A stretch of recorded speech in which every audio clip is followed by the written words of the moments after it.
Hoje, 7 de novembro de 2024, voltamos às nossas reflexões, e eu entendo importantes, até para que possamos traçar uma linha de compreensão e raciocínio, sobre as notícias, sobre os acontecimentos, os fatos dos últimos dias.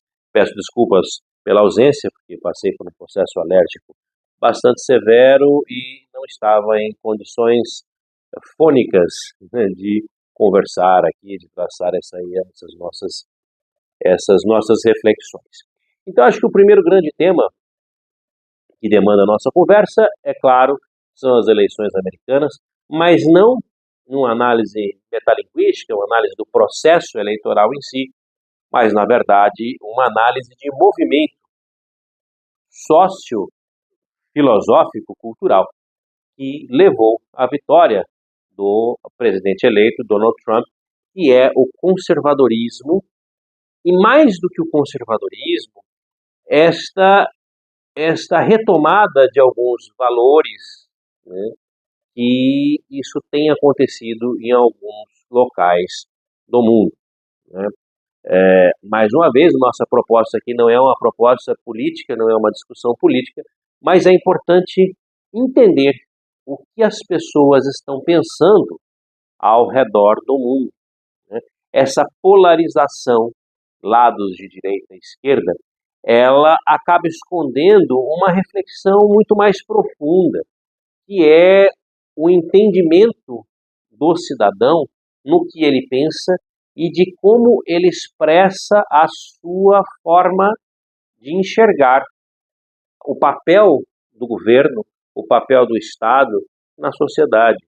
E isso influi diretamente no modo como analisa a família, como analisa os valores ético-morais e, sobretudo, até que ponto deve o Estado interferir nesses valores ou não, e também, principalmente, no quadro econômico, né. Vemos aí que os movimentos de esquerda, eles são sempre ligados a um protecionismo, né, assistencialista. E o resultado das eleições americanas e de várias outras ao redor do mundo tem demonstrado que as pessoas não estão mais tão presas e até mesmo dependentes desse assistencialismo e estão, de repente, tentando alçar voos mais livres da presença do Estado. E acho que, dentre as principais propostas da campanha dos republicanos, tem este ideal de Adam Smith, né, esse laissez-faire, laissez-passer, esse Estado pouco intervencionista na economia, salvo para proteger a indústria da concorrência estrangeira, vamos assim dizer, já que é uma das questões-chave, né, das suas propostas, a sobretaxação de produtos asiáticos ou até uma taxação diferenciada para produtos estrangeiros num movimento de proteção da indústria nacional. E aí vem a nossa reflexão, aonde isso impacta para o brasileiro, aonde isso impacta em pontos da nossa vida cotidiana. Se vocês repararam, o dólar já subiu, e essa subida do dólar para o americano quer dizer o que? Ele se valorizou. Então, essa leitura da subida do dólar nada mais é do que ver que ele se valorizou frente ao real e frente a diversas outras moedas ao redor do mundo. Então, esse é um recado de valorização cambial do dólar e, dessa forma, prenunciando já aí tempos de maior fechamento americano, tempos de maior de busca dos seus próprios interesses, né? Aí já há anos atrás, tem várias doutrinas americanas, como Monroe, até o Big Stick, né, o famoso América para os americanos. Então esses valores eles acabam voltando de alguma maneira, pela acolhida das pessoas. E também muito democrática a forma como a candidata democrata reconheceu a vitória do seu oponente, dizendo que há valores que ela de fato não tergiversa, valores que são imutáveis para a sua vida, a sua história política, e que o maior deles é o respeito ao resultado das urnas em uma democracia. Isso é muito bonito, né? Em que pese eles tenham uma democracia indireta, que não é o nosso caso, né? O eleitor americano ele não vota diretamente no seu candidato para presidente, ele vota em delegados, e esses delegados sim é que comporão o colégio e farão a eleição oficial, mas assim mesmo existe uma cordialidade e um bom nível de campanha que inegavelmente paira aí pelas eleições americanas. Então eu acho que fica essa reflexão para todos nós de que o movimento, que ser conservador não é necessariamente ser velho. O conservadorismo não é algo antigo. O conservadorismo é uma opção de vida, né? E também não é um paladino da moralidade. Não é necessariamente estar certo, mas vemos que talvez este seja um movimento de estabilização das gerações e das pessoas. Primeiramente, tudo podia, e a esquerda deu voz a esse pode tudo, a essas relativizações dos conceitos, até mesmo do certo e do errado. A esquerda deu essa voz mundialmente falando, né? Mais uma vez, nós estamos aqui falando de pessoas, estamos falando de conceitos. Então a esquerda deu esta relativização. O certo e o errado passou a ser questionável, passou a ser relativo, né? E vários outros valores anteriormente absolutos passaram a ser relativizados. E com essa relativização, vemos que a sociedade primeiro aprovou, né, entrou aí, aderiu a essa relativização e aos poucos ela vem buscando aí um equilíbrio. Se vocês analisarem globalmente falando, nós tivemos movimentos de esquerda muito radical, dali a pouco uma direita muito radical, e hoje nós temos observado uma temperança melhor nos dois lados. Temos visto que as coisas têm que se acomodar e vêm se acomodando, permitindo um diálogo muito mais pluralista do que simplesmente dual antagonista. Se você é daquele partido, você é meu inimigo. Isso aconteceu muito aqui no Brasil, nós vimos aí famílias se integrando, amizades de anos sendo desfeitas por polarizações políticas pouco inteligentes, até porque esforços e capacidades, na minha opinião, devem sempre ser somados e jamais divididos. E tudo isso para trazer também uma reflexão, tanto a questão aí do conservadorismo, que está lá nas impressões, num artigo no portal Dogmacia, convido mais uma vez vocês a acompanharem, www.dogmacia.com.br. E o outro ponto, que é bastante coligado com isso tudo também, é o estudo da chamada geração Z, a famosa Gen Z. A geração Z, que é composta por essa turma que nasceu no final da década de 90, início dos anos 2000, é uma geração completamente diferenciada de tudo que nós já vimos até hoje. Uma geração que intriga a minha geração e as gerações anteriores a mim. Nós que estamos no comando, que somos os gestores, e as gerações anteriores a minha também, estamos tentando entender exatamente essa geração Z, até para trabalhar em conjunto com ela e poder obter dela os melhores resultados e trazê-los, né, para o contexto econômico-financeiro, né, para nossas empresas, para a nossa realidade, da maneira que seja mais confortável para todos e, sobretudo, mais proporcional, mais rentável.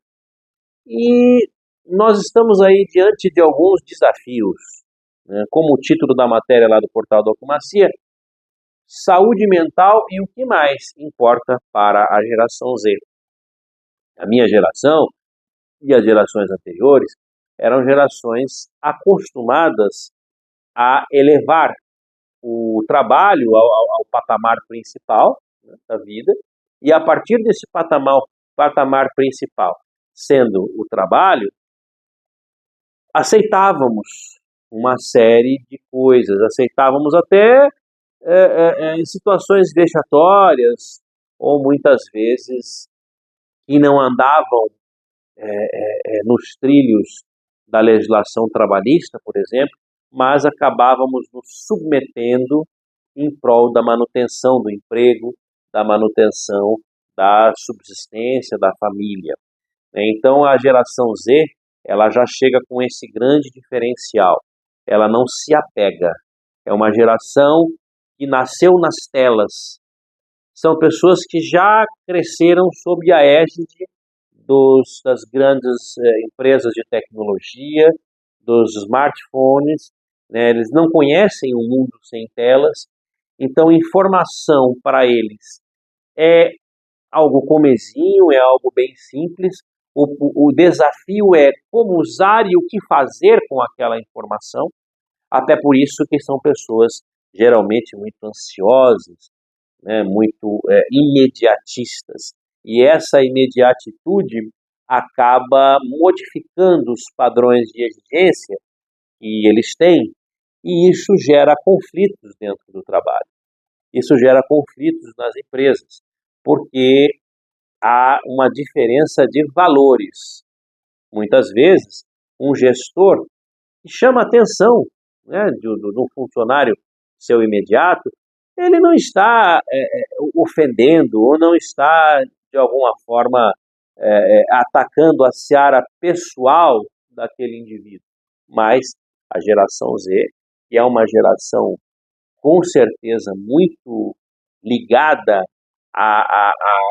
ao mimo como necessidade até permanente de alimentação do ego, essa é uma geração que não admite ser chamada a atenção, ela não admite, e ela acaba, por essa falta de raízes, né, não apenas profissionais, mas muitas vezes pessoais também, é uma geração que, se ela não se vê bem, ela junta as suas coisas e vai embora, né?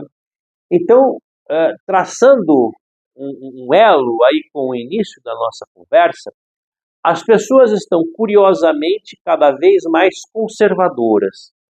Entretanto, a geração Z, ela passa a assumir alguns comandos. E a geração Z é uma geração que abomina o conservadorismo. Mas, se você buscar um aprofundamento dessa conversa, você verá a superficialidade da geração Z. E quando se liberta dessa superficialidade, quando se liberta até mesmo desta imediatitude, desse tudo eu quero para agora e para esse momento, ela começa a se sintonizar em valores como família, como educação, como religião, e aí ela acaba fazendo uma grande descoberta de si mesma e acaba, né, modificando o seu modo de pensar e facilitando o trato no mercado de trabalho. E não só no mercado de trabalho, mas nós temos que começar a ver a aplicabilidade humana dessa turma da geração Z na escola. E aí eu tenho visto coisas terríveis, terríveis. Eu acho que não tem outra palavra para descrever isso, né? Porque como dissemos há pouco, a geração Z, ela não se encontrou. É uma geração que está se buscando a todo tempo. Ela está se buscando e não se encontrou justamente porque ela é imediatista. Ela enxerga o caminho mais fácil. E quando nós falamos em educação, é evidente que nunca o caminho mais fácil é o melhor caminho. Não é? Educação não é de forma alguma uma ciência objetiva. Educação é uma missão. E aí nós estamos desaguando em cenários cada vez piores de bullying. E está faltando essa reflexão de que o bullying, grande parte das vezes, o bullying, se não numa porcentagem mediana, mas de mediana para alta, ele vem da escola. Ele vem da forma como a escola tem tratado os alunos. Essa reflexão é importante porque o aluno que precisa de atenção não é o bom aluno. O bom aluno é bom independente da escola. O grande aluno, a escola tem que fazer o favor de não atrapalhar, porque ele vai se desenvolver e a escola vai só tracejando as diretrizes para o seu caminho. Quando nós falamos em educação, o grande objetivo da educação é, na verdade, o aluno problema, o aluno que tem algum problema.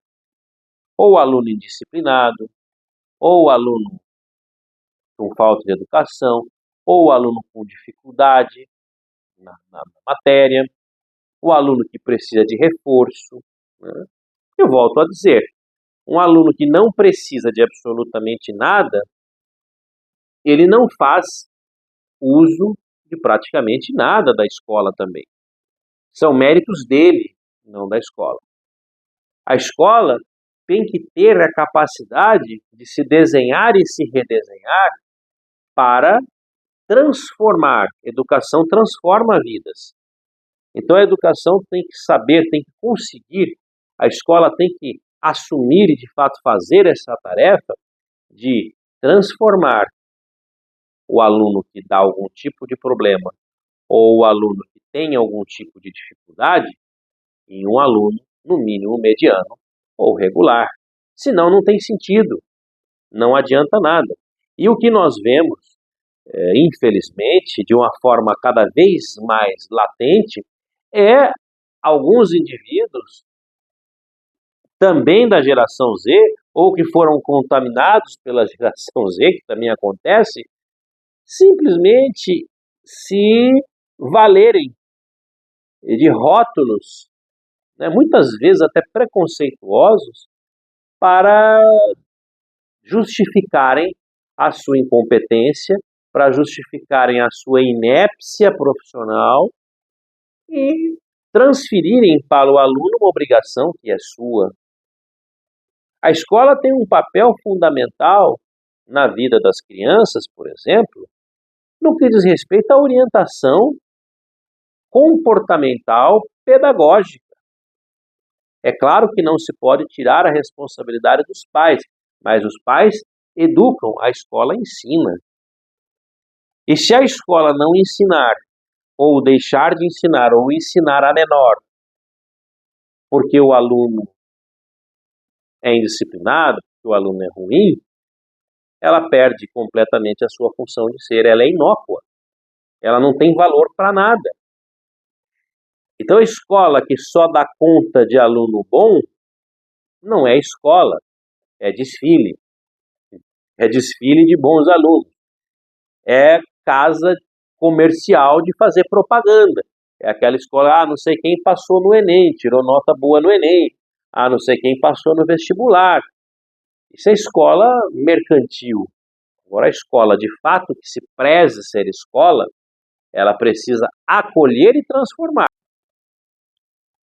Educação que não passa pelo paradigma do acolhimento e da transformação não é educação. É processo de aquisição monetária dos mantenedores de uma casa comercial. Então, mas é duro você dizer, não, não é duro, realidade tem que ser dita.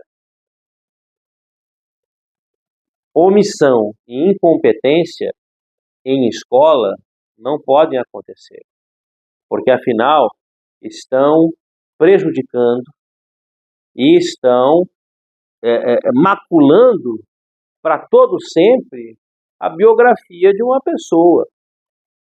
E se a pessoa tem problema, ela precisa ser tratada. Se a pessoa tem algum desvio pedagógico, ele tem que ser corrigido na escola. E não é em outro lugar. Então essa história de o aluno, rotular aquele aluno, esse aluno é ruim. Então pronto, ele é um aluno ruim, ele é indisciplinado, ele é isso, ele é aquilo. E com base nisso, ele é excluído. Esse é o bullying que a escola faz. Inadmissível. Até porque é muito fácil, né? É muito não querer trabalhar. Chega, além de incompetência e omissão, chega uma forma de procrastinar o trabalho, por que não se dizer uma forma de vadiagem acadêmico-estudantil. É fácil dizer assim. O aluno é ruim, deixa ele para lá. Eu vou me concentrar no bom. Isso a filosofia já nos ensina, e a própria história da humanidade, que os bons não precisam de concentração. Os bons precisam não ser atrapalhados. Afinal, o médico cura o doente. Não existe pessoa sã ocupando os hospitais. A escola tem que abranger todo mundo, tenho certeza disso. Mas este modo de pensar característico da geração Z e que, por muitos anos, foi relativizado nessa questão de é certo ou errado, acabou refletindo diretamente na realidade escolar. Refletindo, inclusive, na universidade, na qualidade do aluno dentro da universidade, o que reflete na qualidade do profissional depois de formado. E uma geração complicada, não apenas a Z, mas as outras todas, que não admitem o questionamento. Até porque são superficiais, são rasos, não tem como argumentar. Aí quem não tem como argumentar, não admite ser questionado. Então, são reflexões que o próprio Jesus já fazia. Eu vim para os pecadores. Se o próprio Jesus já dizia isso, cabe-nos a reflexão de que não adianta ter um hospital para pessoas sãs. Não adianta a escola se fiar e desfilar os alunos que não dão nenhum tipo de problema e só tiram nota alta. Até porque esse não foi o mérito da escola, foi mérito pessoal daquela criança. A escola apenas deixou de atrapalhar. Em muitos casos, infelizmente, atrapalha. Então essas palavras, elas precisam nos fazer a pensar qual é o recado que a sociedade está dando. Será que a gente está querendo mesmo esse tudo relativo, esse tudo pode? Ou será que a gente está preocupado com valores de família, valores de trabalho, valores de religião, valores de fato exercer a nossa missão, muito além do que exercer aquela profissão que você cumpre horário e espera o quinto dia útil. Trabalhar, qualquer um trabalha. Mas todas as profissões têm que ter a sua verdadeira missão. Missão se encontra com vocação. E vocação, voltando ao princípio de tudo, vem da educação. Mas não essa educação superficial, essa conversa, a educação chega a ser poético, mas não é efetivo. Educação tem que ser em todos os momentos. Tem que ser na empresa, tem que ser dentro de casa, tem que ser nas redes sociais. Eu não posso criar algo mal educado para entrar nas casas e nas vidas de tantas pessoas. Então, eu deixo essa reflexão. Valores, conservadorismo, educação e como as gerações atuais têm lidado com isso. E até que ponto elas têm influenciado as anteriores negativa e positivamente. Eu acho incrível quando a minha mãe ou qualquer outra pessoa já idosa acessa o Instagram, o YouTube. Acho isso belíssimo. Mas essa é a boa parte da influência. Temos que ficar atentos para ver qual é a influência negativa. Essa preguiça que parece que domina tanto a juventude atual, que não existia. Nós tínhamos vontade de resolver. Tínhamos aquela gana por fazer algo melhor, fazer algo a mais. Não tínhamos preocupação com o horário. Não tínhamos preocupação com quantidade, ao contrário. Queríamos chegar na qualidade. Eu acho que um pouco disso está faltando. Mais uma vez, convido vocês para lerem as nossas matérias, www.portaldocracia.com.br, e eu espero agora continuar com mais regularidade nas nossas reflexões. Então, uma boa noite a todos e até o próximo encontro.